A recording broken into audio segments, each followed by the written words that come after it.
ബോയ്സിൻ്റെ life ഉണ്ടല്ലോ, ഒരു difficulty എന്ന് വെച്ചിട്ടുണ്ടല്ലോ, ഒരു ആ യങ് ഏജ് 22 ഉണ്ടല്ലോ, അവിടെ ലൈഫ് സ്റ്റാർട്ടാവും. ബിക്കോസ് ലൈക്ക് എങ്ങനെ പറയാനാ, ഒരു നരകം പോലെ ആയിരിക്കും അവർക്ക്. എന്ന് വെച്ചാൽ ഒരു ലൈഫിലൊരു ഓക്കെ ലൈഫ് എൻജോയ് ചെയ്യേണ്ട ടൈമാണത്. എൻജോയും ചെയ്യണം, ഫാമിലി ഇഷ്യൂസ് വേണം, അത് നോക്കണം, പഠിക്കുന്നതെല്ലാം ഒരുമിച്ച് ചെയ്യണം.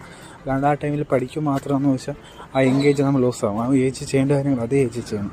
ഇതിനെല്ലാം money is important. No, everything want money. അത് നമ്മൾ തന്നെ ഉണ്ടാക്കണം, വേറൊരാളും തരത്തില്ല. നമുക്ക് വേണ്ട കാശ് നമ്മൾ തന്നെ ഉണ്ടാക്കണം. അത് വേറൊരു കാര്യം. എൻ്റെ കുറിച്ച് ലൈഫ് ആ സമയത്ത് എൻജോയ് ചെയ്യാൻ മറക്കല്ല. അത് എൻ്റെ ഒരു അനുഭവം കൊണ്ടാണ് പറയുന്നത്.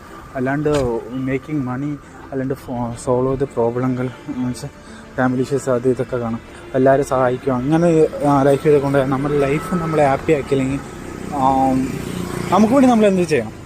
ഏറ്റവും ഇൻവെസ്റ്റ്മെൻറ്റ് എന്ന് വെച്ചാൽ നമ്മൾ ഇമ്പ്രൂവ് ആക്കിക്കൊണ്ടിരിക്കുക ആ ടൈമിൽ.